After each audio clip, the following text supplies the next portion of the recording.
મારું નામ ત્રિશુ છે. હું નારદ મુનિ બનું છું. मेरा नाम तीर है. मैं गणेश मूसक बन. મારું નામ કયા છે. હું ઇન્દ્ર બનું છું. मेरा नाम रेहान है. मैं खेडूत बना.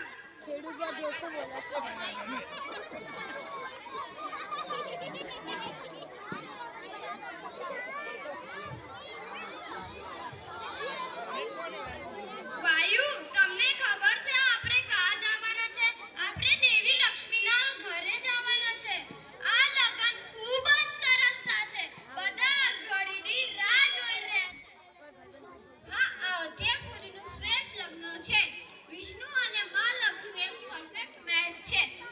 સ્વાદિષ્ટ ભોજન અને દરેક વાનગીઓ હશે. એકથી એક ચડિયાતી વાનગી હશે. ખોરાકને લઈને વધારે પણ ઉત્સુક ના થાવ. હું આશા રાખું છું કે ગણેશ સાથે નહીં આવે. પણ કેમ?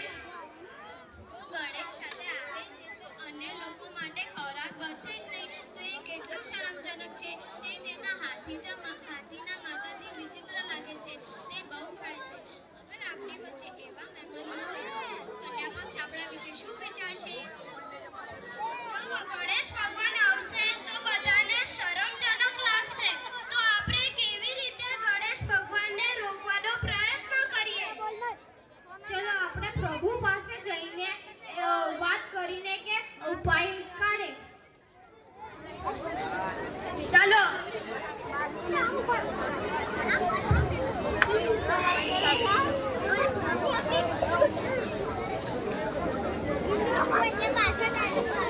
ભગવાન, અમારી તમારી જોડે અગત્યની વાત કરવી છે.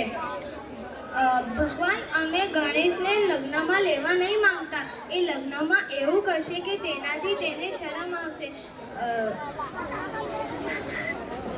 દેખાય અને તે બહુ ખાય છે.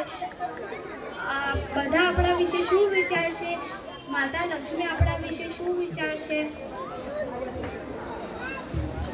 પણ તે આ લગ્નમાં જવા માટે બહુ ઉત્સુક છે.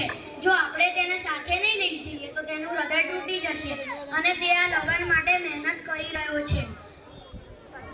જોવો ભગવાન, આપણે તો તેમને મદદ કરીએ છે અને એ તો આપણા મિત્ર છે. તો પણ બધા લોકો તેનું મજાક ઉડાડે છે તો તેમને સારું નહીં લાગતું.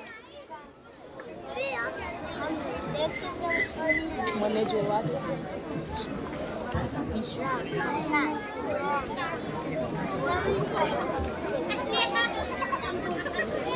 મને જોવા દો કે હું શું કરી શકું છું.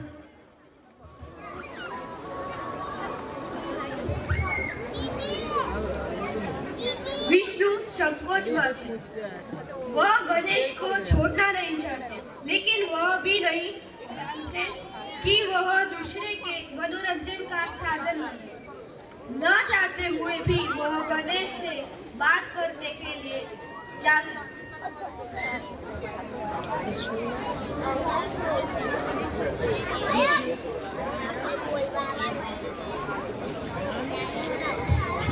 ગણેશ, તમે શું કરી રહ્યા છો? ભગવાનની રાહ જોઈ રહ્યો છું. હું તૈયાર છું તમારી સાથે લગ્નમાં જવા માટે. આપણે ક્યારે શરૂ કરશું? સમય થઈ ગયો છે, પણ મને એક મોટી સમસ્યા છે. મારા ભગવાન, તમને શું સમસ્યા છે?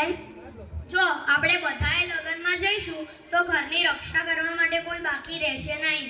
પણ હું કોઈ ઉપર વિશ્વાસ કરી શકતો નથી. પણ મને તમારા પર વિશ્વાસ છે. તમારા જેવા બહાદુર વ્યક્તિની જરૂર છે આ કામ કરવા માટે.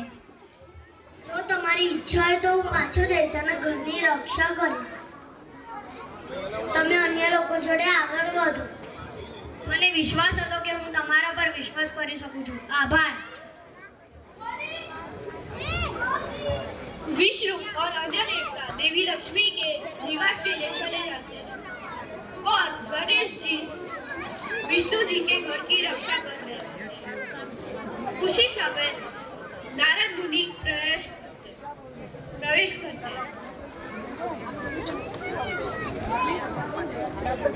નારાયણ નારાયણ. ગણેશજી, તમે કેમ અહીંયા ઉદાસ બેઠા છો? તમારે તો અન્ય લોકો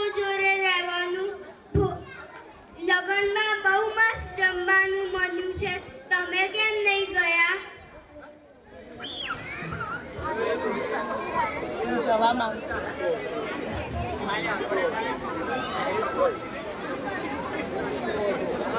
હું ઈચ્છતું હતો કે છે ને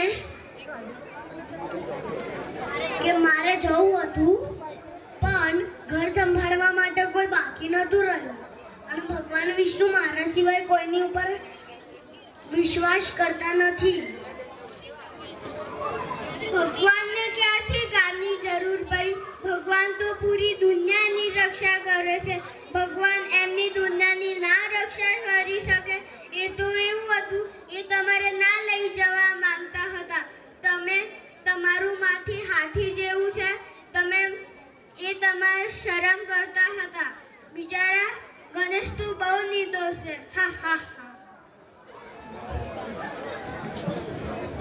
यह सुनकर गणेश क्रोधित हो गया, उसे बदला लेने का मन करने लगा.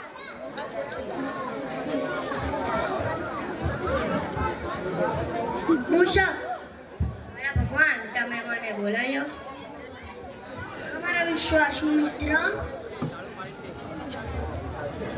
મારી ઈચ્છા છે કે તમે નીચેની જમીન ખોદી દો જ્યાંથી વિષ્ણુ ભગવાનનો રથ પસાર થવાનો છે. મારા ભગવાન, વધુ કહો નહીં, હું સમજી ગયો. અમે મારી સેના જોડે ઝડપથી કરીશું કે જાન અટકી જાય.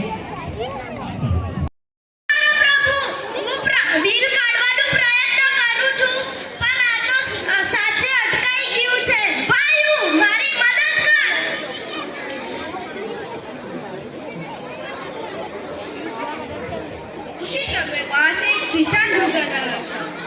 वह परेशान लोगों को देखता और उनकी मदद करता था. તમે અહીં કેવી રીતે ફસાઈ ગયા? હું તમારી મદદ કરું.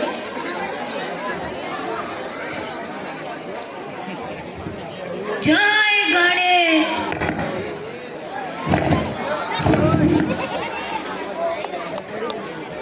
ખેડૂત, તને મારી મદદ કરવા માટે આભાર.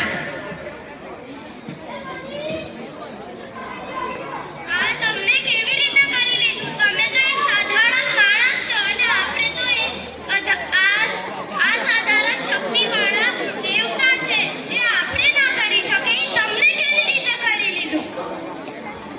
જ્યારે હું ભગવાન ગણેશનું નામ લઉં ત્યારે મારી બધી સમસ્યા દૂર થઈ જાય.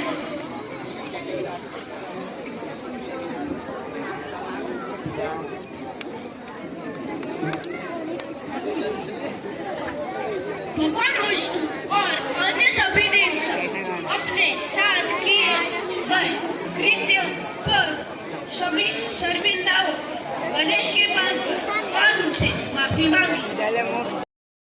ક્ષમા કરો. તમારા જોડે આવો વ્યવહાર કરવા બદલ મને પાછો ક્ષમા કરો.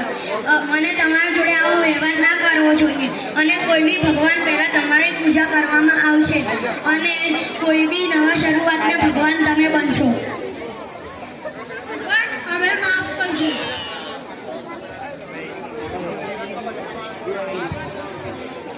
और तब से भगवान श्री गणेश को नई शुरुआत के देवता और बाधाओं को दूर करने वाले के रूप में माना जाता है. गणपति बाप्पा.